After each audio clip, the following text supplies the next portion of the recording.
Hello viewers, welcome back to our channel. Viewers, আমি আজকে আবার আপনাদের সামনে নতুন একটা গ্রামার নিয়ে উপস্থিত হয়েছি। বন্ধুরা, আমরা দেখবো যে আজকে দি এর ব্যবহার।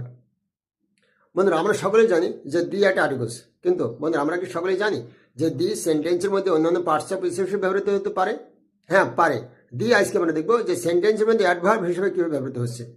এখানে আপনারা খেয়াল করে দেখেন, যত তত বোঝাতে কম্পারেটিভ ডিগ্রি এর পূর্বে ব্যবহৃত দিকে রিলেটিভ অ্যাডভার্ব অফ কোয়ান্টিটি বলে। কি বলছে?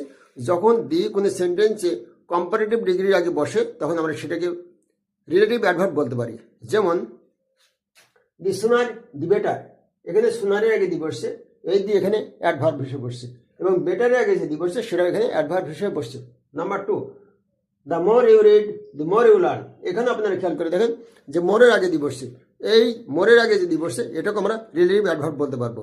নাম্বার 3, দি থিনার দি লাইটার, এখানে থিনারের আগে দি বসছে এবং এখানে লাইটারের আগে দি বসছে, তাহলে দুই কম্পারেটিভ আগে দি বসছে, এই ক্ষেত্রেও এই দি অ্যাডভার্ব হিসেবে বসছে। বন্ধুরা, ভিডিওটা কেমন হলো কমেন্ট করে জানাবেন। ধন্যবাদ।